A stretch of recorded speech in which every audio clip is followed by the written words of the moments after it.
சிறகடிக்க ஆசை சரியில்லை டுடே எபிசோடில் நம்ம முத்து எல்லாருமே ரொம்பவே சந்தோஷமாக இருக்காங்க. அதுக்கு அடுத்ததாக மனோஜ் இருந்துட்டு எல்லாருமே ஜோடி ஜோடியே இருக்காங்க. இப்போ தனிமையில் நிற்கிறது நான் மட்டும்தான் அப்படின்ற மாதிரி ஒரு பக்கம் ரொம்பவே ஃபீல் பண்ணிட்டு இருக்காரு. அதுக்கு அடுத்ததாக பார்த்தீங்கன்னா மாலை எடுத்துகிட்டு வாங்க அப்படின்ற மாதிரி ஐயர் சொல்லிடுறாங்க.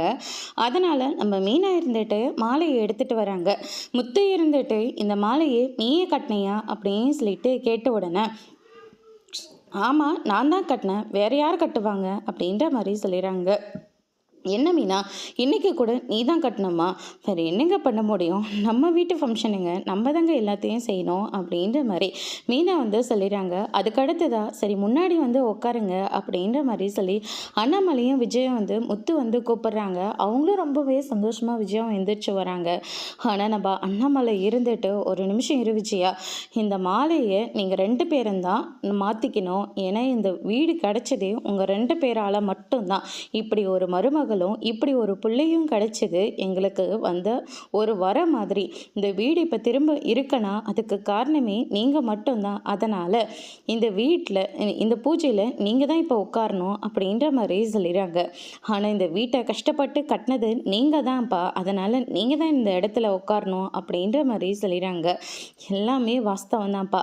ஆனால் இப்போ இந்த வீடு நமக்கானதாக இருக்குதுன்னா அதுக்கு காரணமே நீயும் மீனாவும் மட்டும்தான். அதனால் நீங்கள் 2 பேரும் தான் இந்த பூஜையில் உட்காரணும் அப்படின்ற மாதிரி சொல்லி உங்களுக்கான வாழ்த்தை நாங்கள் இதுலேயே சொல்லிக்கிறோம் அப்படின்னு சொல்லிட்டு நம்ம அண்ணாமலை சொல்லிடுறாங்க. அதனால் ரொம்பவே சந்தோஷமாக நம்ம மீனாவும் முத்துவும் அந்த மணமேடையில் போயிட்டு உட்காடுறாங்க. அதுக்கு அடுத்ததாக பூஜைலாம் நல்லபடியாக முடிஞ்சது, ஆசீர்வாதமும் வாங்கிட்டு இருக்காங்க. நீங்கள் 2 பேரும் ரொம்ப நல்லா இருக்கணும் அப்படின்ற மாதிரி சொல்லிக்கிட்டு இருக்காங்க. விஜயாவும் சேர்ந்து ஆசீர்வாதம் பண்ணது நம்ம மனோஜுக்கு சுத்தமாக பிடிக்கவே இல்லை. அதுக்கு அடுத்ததாக பார்த்திங்கன்னா இந்த சைடு நம்ம லாயர் இருந்துட்டு முத்து இந்த வீட்டுக்கோட டாக்குமெண்ட் இதுதான், இனிமேலாவது இந்த வீட்டை பத்திரமா பார்த்துக்கோங்க, இதுக்காக நீங்கள் ரொம்பவே கஷ்டப்பட்டு உழைச்சிட்டீங்க அப்படின்ற மாதிரி சொல்லிக்கிட்டு இருக்காங்க. அதுக்கு அடுத்ததாக பார்த்தீங்கன்னா இந்தாங்கப்பா இந்தாங்கம்மா அப்படின்ற மாதிரி சொல்லி முத்து கொடுக்குறாங்க. இந்தாங்கப்பா இனிமேல் வீட்டு பத்திரம் எல்லாமே உங்களுடைய பொறுப்பில் இருக்கணும், இந்தாங்கப்பா அப்படின்ற மாதிரி சொல்லிடுறாங்க. வேண்டாம் முத்து, இதை நீயே வச்சுக்கோ, ஏன்னா இதை உருவாக்குனது நீ மட்டும்தான்.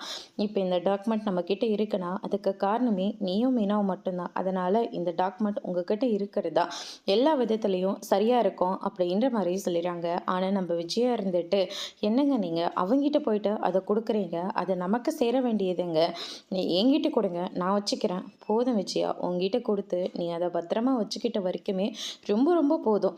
இனிமேலாச்சும் இந்த வீட்டுக்கு ஒரு நல்லது நடக்கட்டும்னா அது மீனாக்கிட்டேயும் முத்துக்கிட்டேயும் தான் இருக்கணும் அப்படின்ற மாதிரி சொல்லிடுறாங்க. மாமா அவர் நிறைய நாள் தூங்காமல் இருந்திருக்காரு, அது எல்லாத்துக்குமே காரணம் இந்த வீட்டோட டாக்குமெண்ட் மட்டும்தான். இது என்னைக்கு உங்ககிட்ட வாங்கி கொடுக்குறாரோ அன்னைக்கு தான் இவருக்கு நிம்மதியான தூக்கம்னு சொல்லியிருக்காரு. அதனால் இந்த வீட்டோட டாக்குமெண்ட் உங்ககிட்ட இருக்கிறதா எல்லாத்துக்கும் சரியாக இருக்கும் அப்படின்னு சொல்லிட்டு நம்ம மீனா சொல்லிடுறாங்க. அதுக்கு அடுத்ததாக பார்த்தீங்கன்னா சரின்னு சொல்லிட்டு நம்ம அண்ணாமலையும் அதை வச்சுக்கிறாரு. அதுக்கு அடுத்ததாக பார்த்தீங்கன்னா ஃபங்க்ஷனும் நல்லபடியாக எல்லாருமே முடிஞ்சிருது.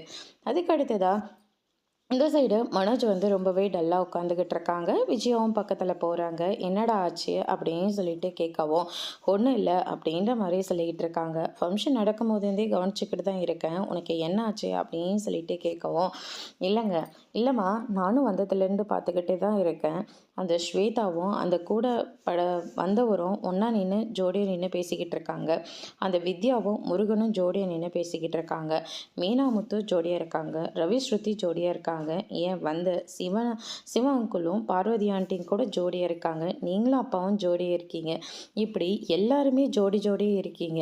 ஆனால் கடைசியில் நான் தனிமையில் நிற்கிறேனே அப்படின்ற மாதிரி சொல்லிக்கிட்டு இருக்காங்க. அப்புறந்தே கவனிச்சுட்டு தான் இருக்கேன், இதை நினச்சி தான் நீ வருத்தப்படுவேன்னு எதுக்காகவும் கவலைப்படாதடா.